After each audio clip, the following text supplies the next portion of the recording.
बिस्मिल्लाहिर्रहमानिर्रहीम। अस्सलाम वालेकुम नाज़रीन। प्रोग्राम तलाशी हक में आज मेरे मेहमान हैं मलिक ज़फ़र साहब, डायरेक्टर है ये MEHD के, उम्मीदवार हैं लोकल कौंसल नक्कल मजूमा वार्ड से, यूनियन कौंसल कीना से।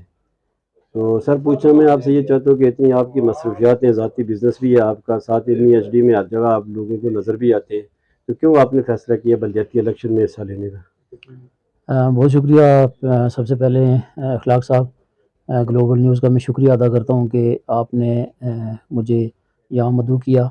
तो इसकी इलेक्शन में हिस्सा लेने की वजह, जैसा कि आपने पहले बताया है कि मेरी चूँकि कारोबारी मसरूफियत भी इंतहाई ज़्यादा है और काफ़ी टाइम से चूँकि मैं इस अपने कारोबार में अपना टाइम स्पेंड कर रहा हूँ। उसके अलावा जो कुछ टाइम होता है उसको कोशिश करके जो हमारे कुछ वेलफेयर के काम हैं उसके अंदर हम जो है वो अपना वो काम कर रहे हैं। और MEHD जो हमारी एक ऑर्गेनाइजेशन है जिसको 2006 में हमने स्टार्ट जिसका किया था, आज अल्हम्दुलिल्लाह पूरे पाकिस्तान के अंदर हमारा इस वक्त वेलफेयर का काम जो है वो जारी और सारी है, जिसमें आपके डिस्ट्रिक्ट सदनोती के मुख्तलिफ छोटे छोटे प्रोजेक्ट्स बड़े भी शामिल हैं। और इसके अलावा पूरे KPK के अंदर, पंजाब के 10 अजला के अंदर और इसके अलावा बलूचिस्तान के अंदर हमारा जो है वो काम जारी है। तो ये सारी मसरूफियात होने के बावजूद यहाँ पे आने की वजह ये थी कि चूँकि हमारा एक जो आम आदमी है उसकी अप्रोच नहीं होती अपर लेवल पे, उसके काम-काज वहीं पे रह जाते हैं। और इस वजह से मैं ये चाह रहा था कि जो आम आदमी की जो अप्रोच है वो हाई लेवल तक पहुँचनी चाहिए। और चूँकि मैं कोई अब सियासी लीडर तो हूँ नहीं, एक आम आदमी था और आम आदमी से आने की वजह आम आदमी की यही है कि लोगों की अप्रोच जो है वो हाई लेवल तक हो सके और लोगों के काम-काज हो सकें। जी। थोड़ा-सा नाज़रीन को आप ये भी बता दें, क्योंकि पिछला जो मैंने देखा था कि आप जो फ्लड था पाकिस्तान में आया हो, तो उसके लिए आप बहुत एक्टिव थे। किन-किन जगहों के ऊपर आपने जो है ना वो रिलीफ़ का काम किया है पाकिस्तान के किन एरियाज़ में? इस वक्त पाकिस्तान के तकरीबन, जैसे मैंने आपको बताया कि इस वक्त हमारी MEHD के जो काम है एक सिंध को छोड़ के पूरे पाकिस्तान के अंदर इस वक्त हमारा बलूचिस्तान के अंदर जो है वो हमारा इसके वाटर वेल का काम है।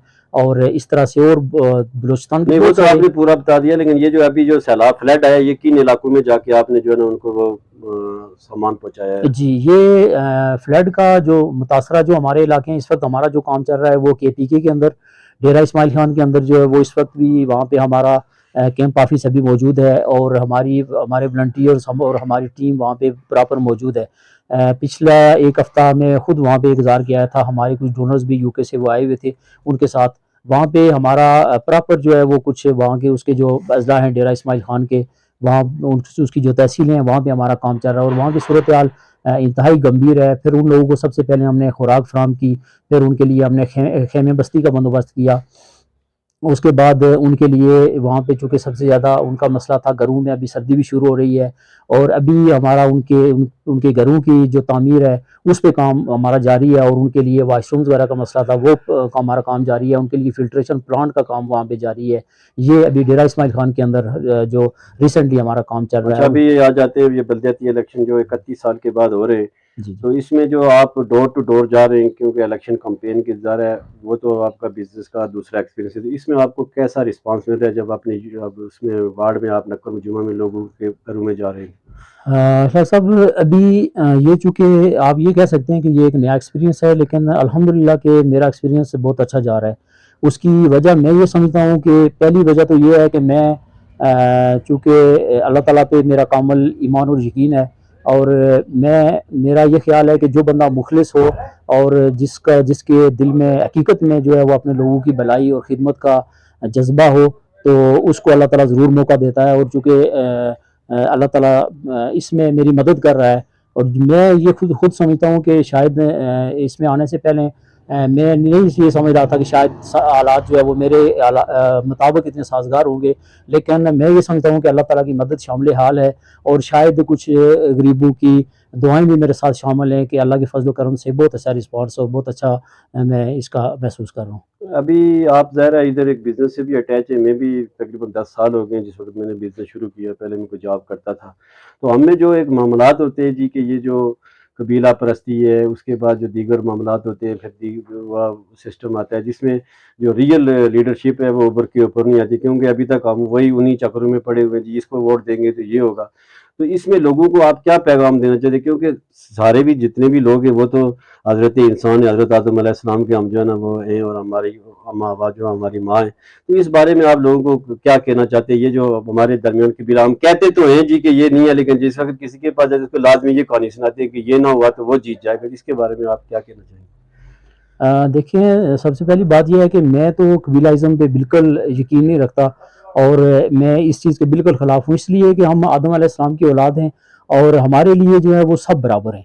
अल्लाह के नज़दीक भी कुरान ये कहता है कि बेहतर वही है जो तक़वे वाला है, बाकी सारे कबाइल जो हैं वो पहचान के लिए, तो बाकी सारे हम लोग जो है वो बराबर है, इसमें कोई ऐसी बात नहीं है। कुछ मेरे ख़्याल से हमारी वैसे यहाँ पे जो फ़ज़ा है वो बहुत अच्छी है अल्हम्दुलिल्लाह, यहाँ पे बरादरीज़्म है उस तरह से नहीं है। लेकिन कुछ चंद लोग जो हैं जो इस तरह की बात फैलाते हैं, वो नेगेटिव जो माइंड रखते हैं उनको भी नहीं करना चाहिए और ऐसा बिल्कुल हरगिज़ नहीं होना चाहिए, चूँकि हम लोग वो लोग हैं कि जो हम एक साथ रहते हैं, एक साथ हम खाते-पीते हैं, हमारे सारे मामलात जो हैं वो मसावी और एक साथ होते हैं। तो मेरे ख़्याल से ये कोई ऐसी बात नहीं है कि इसके ऊपर कोई ऐसा करना चाहिए और जो लोग करते हैं उनको भी नहीं करना चाहिए। जी, बिल्कुल। तो दूसरा ये है कि अभी क्योंकि इलेक्शन में आपको पता है काफ़ी दाव-पेच होते हैं। बाद लोग कहते हैं जी कि किसी वक़्त प्रेशर डेवलप किया जाता है जी कि आप फलाँ के हक़ में दस्तबरदार हो जाएँ। आप क्या फाइनल डिफाइनिंग मोमेंट आप हर 2 सूरत में इलेक्शन लड़ेंगे 27 नवंबर को? इंशाअल्लाह मेरा पक्का प्रोग्राम है, बशर्ते ज़िंदगी अगर अल्लाह ताला ने ज़िंदगी दी तो हर सूरत लड़ेंगे और हर सूरत अपने लोगों के लिए खड़े होंगे। इस ज़िम्मन में एक बात मैं आपसे अर्ज़ कर दूँ कि प्रेशर भी होता है और बाकी लोगों को शायद प्रेशर हो, लेकिन मुझे इसके लिए ऑफ़र्स भी की गई हैं, मुझे ख़रीदने की कोशिश भी की गई है। लेकिन उसके बावजूद मैंने ये कहा कि ये बहुत छोटी बातें हैं, अगर मुझे बहुत ही आप जो है वो कोई लालच भी दे दें तो फिर भी ये बात इसलिए नहीं हो सकती कि मैं ये इलेक्शन अपने लिए, अपनी ज़ात के लिए नहीं लड़ रहा। आप बेहतर जानते हैं कि मेरा अल्हम्दुलिल्लाह एक अच्छा कारोबार, बिज़नेस है। मुझे किसी चीज़ की ज़रूरत नहीं है, लेकिन मैं अपने लोगों के लिए, अपने इस अवाम के लिए मैं इलेक्शन लड़ रहा हूँ और इनके हकूक़ पे डाका डाल के मैं अपना ज़ाती मफ़ाद कभी हासिल नहीं कर सकता। जी, बहुत शुक्रिया। ये थे जी मलिक ज़फ़र साहब आज हमारे साथ। तो आप एक तो फ़ीडबैक ज़रूर दें, और इन्होंने ये पक्का ये किया है जी कि वो हर 2 सूरत में 27 नवंबर को मैदान में उतरेंगे।